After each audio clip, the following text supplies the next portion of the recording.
Happy freaking Sunday, everybody. Another rainy one out here in Oregon, but the big storm that went through, it did not hit us as hard as we were expecting. There's no deaths, so that's good. First off today is going to be a Q&A. I had a blast answering all your video questions on Snapchat last time, so that's what we're going to do again today. Annie, what's on your head? What's on your head, Annie? Oh, you got something on your head? Here, let me help you. It's Q&A time.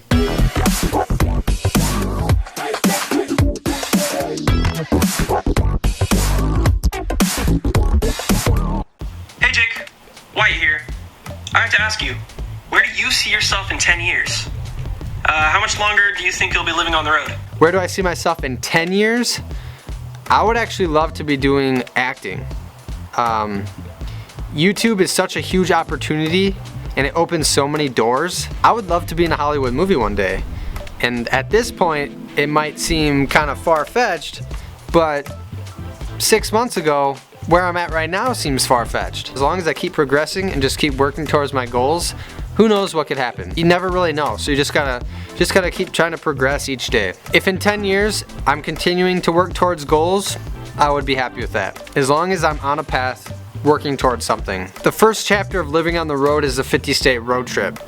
After that, then I just want to continue to explore other countries. There will have to be a drastic change or a completely different outlook on what I'm doing to want to stop. Whether it's age or just the wear and tear of living on the road, whether those get to me first, I don't know. I really don't know when I'll want to stop living on the road until I just have had enough, I guess. It's also why I want to have a home station, a base station eventually, which will be my cabin getaway in Wisconsin, Minnesota-ish area. Once that little break isn't enough to want to go back, then I guess that's when I'd stop.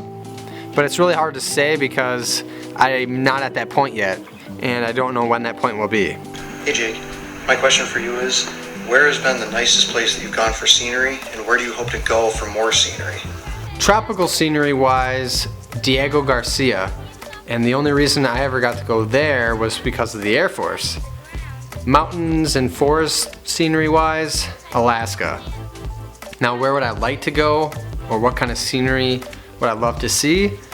I would love to see an active volcano. If I could go as close as you are allowed to go without burning alive. I always thought it'd be awesome to go up to the point where you could see the lava flowing, liquid rock. That'd be so awesome. So that would be really cool if that could happen one day. Jake, do you plan on flying Annie with you when you're on the 50-state road trip, when you have to go back for drill? How are you gonna handle that? Nice shirt, man, love it. Great question. What I'm looking at doing is probably putting Annie in a doggy daycare for the weekend. If anyone has any other suggestions, I'm all ears. Hey Jake, if you had to wear one bandana, what would it be? I think I would wear a camo bandana. Hey Jake, if you had to pick between Jade and Annie, who would you pick? I'm not gonna choose. I'm not gonna choose. I refuse to choose between my two girls. My biggest question is, what challenges do you face living in your Jeep? In one of my older vlogs, right here, I answer this question, but normally it's just the whole vlogging aspect, editing vlogs. I don't like to record a lot of that, but it takes up so much time. So time management is always the biggest challenge, and I'm still working on it. I really am. I'm not the best. I could care less about not showering or not having any amenities. That stuff doesn't bother me at all. It's like my main goal is always to vlog. What was your first job, and did you like it or did you hate it? My first job was a paperboy. The classic paperboy. That was awesome. I actually really enjoyed that job. The only thing is, I was about around 12 probably, 11, 12-ish time frame. The first route they put me on was way too much.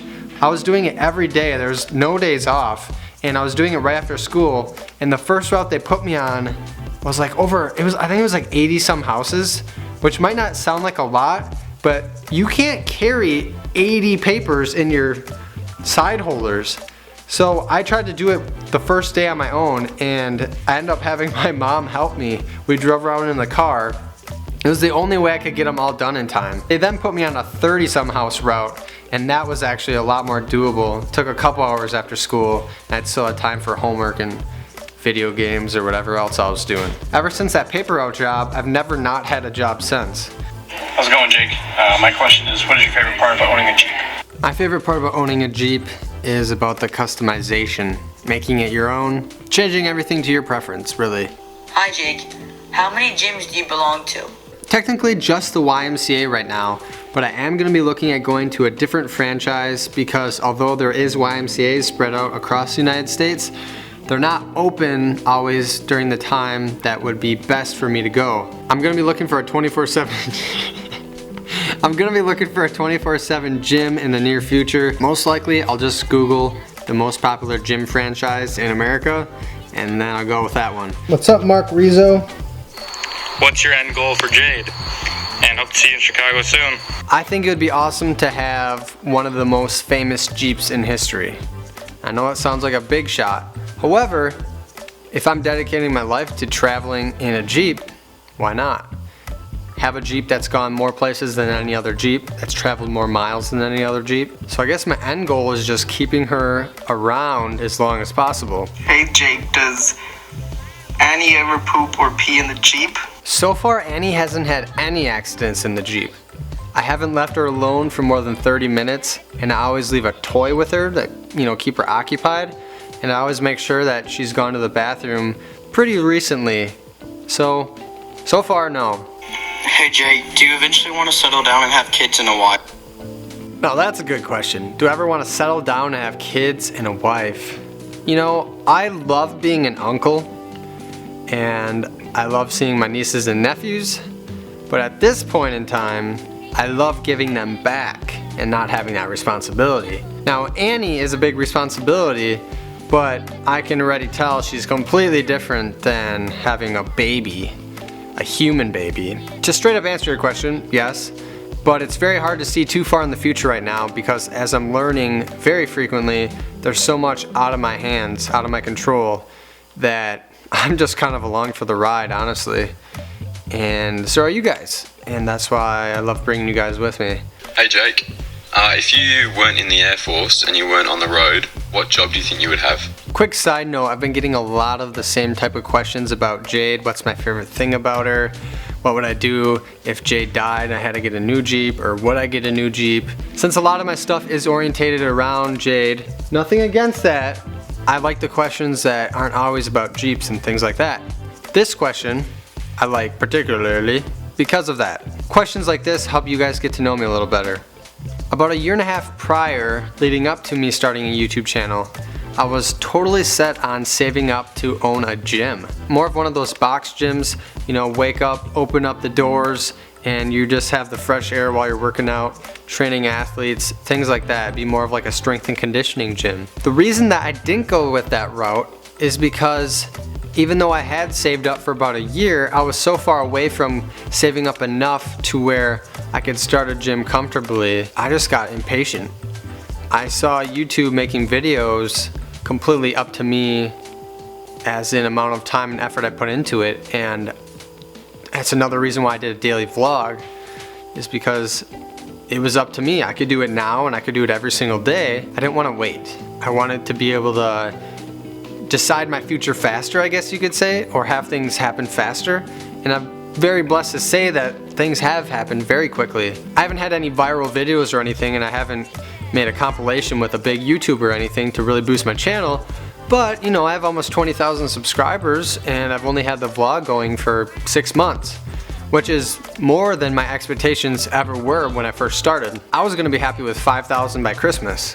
What do you do whenever you're depressed about something? This is another great question, not one that I'm gonna run away from either. If you ever watched my initial channel trailer, I talked about being depressed while living in the sailboat, not really having a lot of friends out here, not knowing very many people, long rainy winters, and by starting this channel gave me like a sense of self-worth, something to work towards, and it helped get me out of that depression. However, it doesn't mean that I don't deal with it regularly. I think most people do, in different ways, different shapes and forms, some greater than others, some less, some more. I guess a good way to explain this is kind of like when you're really mad about something, and then, a few hours later, you're like, why was I so mad about that? There was no reason to be so mad about it. But at that exact moment in time when you were so mad about that thing, it made perfect sense. I think depression is kind of along those same lines, where you're so depressed, you don't, you're maybe not motivated at all, you don't feel like doing anything, or you just, you're just done with whatever's going on. As soon as you get out of that fog, you might say to yourself, why was I so depressed about that? There's no reason to be so depressed about that. But that's the hardest thing, is how do you get back from that point to the next? And for me, it's finding different avenues of what I know helps relieve that stress, helps get my mind focused on more of a positive thing. And it also is setting rules for yourself. For me, if my time management is completely out of whack, I know that's going to throw off the rest of my day, and that's going to add stress to myself.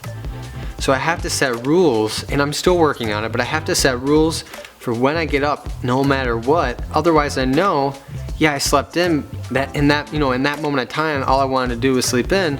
But then when I wake up, or when I actually get moving, now I'm stressed because I don't have as much time as I would like, and I'm starting to get really hard on myself because of that. So you gotta set rules for yourself. It's almost like having a goal or a plan each day. And I think by doing that, you're setting yourself up for success instead of setting yourself up for failure. Now, it's easier said than done, and I'm no doctor, I'm no expert on it. But I just have seen these different things work for myself, and I'm still working on them. I think I answered it, kinda, sorta. Hope that helps. Hope that helps, man. I know it's gonna take a long time for you to travel with different states and countries, so what's gonna happen once you find a girl? When I find a girl, maybe when a girl finds me, I'm not really looking. And I already got my girls, Jade and Annie. Come here, Annie. I already got my girls.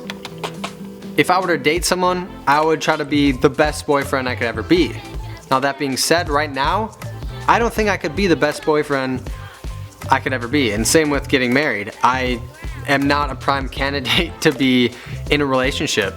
That's just a fact of life right now for me. Not that it couldn't be done, but I wouldn't say it's optimal conditions. And on the contrary, it doesn't need to be perfect. Timing isn't always going to be right.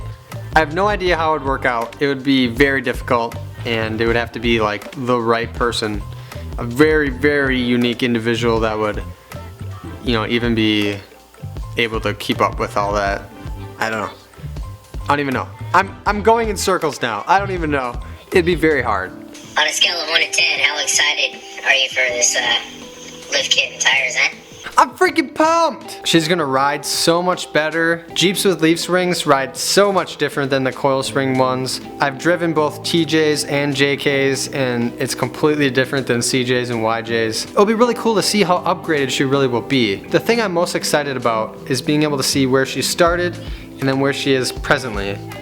And whenever that present Jade just keeps getting cooler and cooler and more upgraded, it's more of me being able to look back and seeing how far she's came. I'm so blessed to have people reach out to me and offer their support. We shall end this Q&A with a question from one of my Patreon pledges, Nando.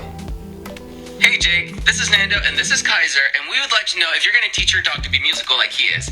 I can't be...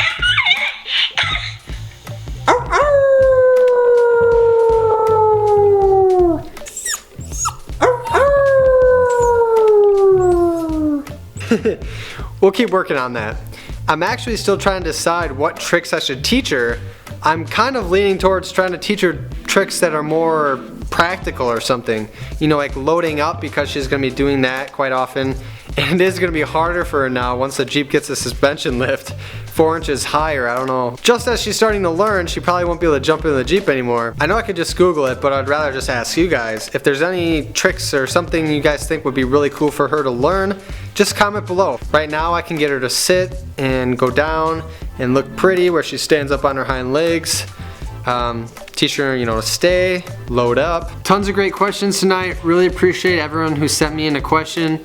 I have a blast answering those video questions, and it looks like you guys are enjoying it too, so I'll probably do that type of Q&A from now on. Before I let you guys go tonight, I have 3 very special thank yous to my 3 newest Patreon pledges. Hannah Powell, Alex Yoshi Riviere, and Marius Kismo. Thank you guys all for your support. I really appreciate it, guys. Something I wanted to add is Marius actually just started a road trip in Norway from the south end, Lindesnes, I know I'm pronouncing this wrong, to the north end, Nordkapp. Living in his Jeep Wrangler during this time, using a similar setup that I've been using. Have a blast on your road trip. I wish you the best.